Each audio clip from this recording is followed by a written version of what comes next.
अस्सलाम वालेकुम। प्यारे बच्चों, क्या हाल है आप सबका। उम्मीद है सब खैरियत से होंगे, खुश होंगे। आप सुन रहे हैं अनोखी कहानियों का चैनल। मेरा नाम है मोहम्मद पुरसलीन सरवर। बच्चों, आज मैं आपको एक नई कहानी सुनाता हूँ जिसका नाम है चालाक भेड़िया। बच्चों, इसके दो पार्ट होंगे। पहला पार्ट मैं आपको सुनाता हूँ।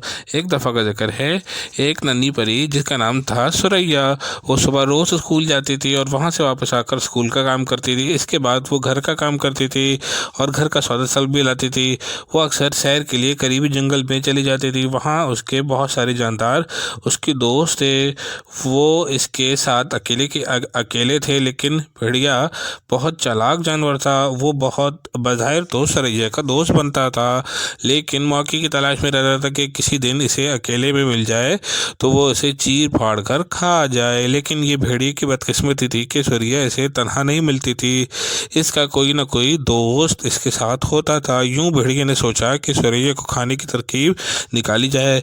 बिल आखिर इसने ये तरकीब सोची कि सुरैया की अम्मी को जाकर कहे कि इसने शेर को किसी से बात करते सुना है कि वो सुरैया को चीर फाड़ कर खा जाएगा। इस तरह भेड़िए का इरादा था कि वो सुरैया की हिफाजत की जिम्मेदारी उठा ले और इसके साथ रहने लगे। इस तरह कोई ना कोई मौका मिल जाएगा कि सुरैया को खा जाए। इसका इल्ज़ाम शेर पर लगा देगा। भेड़िए को ये मालूम था कि सुरैया शाम के वक्त घर से सौदा सामान लेने निकलती है और रास्ते में एक जगह बैठकर इसका इंतज़ार करने लगा। जब सुरैया इसके पास आई तो सुरैया से कहा कि वो मोहतात रहे, शेर इसे खा जाने का इरादा रखता है। ये सुनकर सुरैया परेशान हो गई, लेकिन भेड़िए ने इसे तसल्ली दी कि वो फिक्र न करे, वो इसकी हिफाजत करेगा। जबकि इसने बताया कि आज तो कोई ख़तरा नहीं है, भेड़िया दूसरे जंगल में गया हुआ है। सुरैया इसकी बात सुनकर मुतमईन हो गई और भेड़िए का शुक्र अदा करके वहाँ से रवाना हो गई।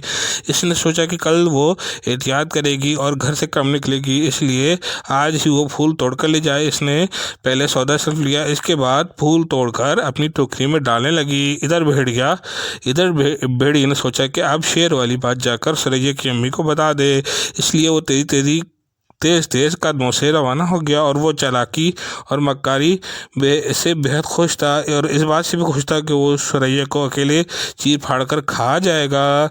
कुछ ही देर बाद वो सुरैया के घर के दरवाजे पर पहुंच गया। इसने दरवाजे को खटखटाया। अंदर से सुरैया की अम्मी की आवाज़ आई। सुरैया की अम्मी ने कहा, कौन है? भेड़िए ने जवाब दिया, मैं हूँ। भेड़िया आपसे एक ज़रूरी बात करने आया है। सुरैया की अम्मी ने कहा, दरवाज़ा खुला है, तुम अंदर आ जाओ। भेड़िए ने बोला, जी बेहतर, और दरवाज़ा खोल दिया। करीब ही सुरैया की अम्मी अपने बिस्तर पर लेटी हुई थी। भेड़िए ने चालाकी से काम लेते हुए इनसे नरमी से पूछा कि आपकी तबीयत कैसी है? खुदा न खास्ता आप कहीं बीमार तो नहीं? नहीं, मैं बीमार नहीं हूँ, बस ज़रा सा थक गई हूँ, इसलिए आराम कर रही हूँ। ये तो सुरैया की अम्मी ने कहा, लेकिन मैं आपके पास बैठ जाऊँ? भेड़िए ने इजाज़त मांगी। हाँ हाँ, ज़रूर बैठ जाओ, सुरैया की अम्मी ने कहा।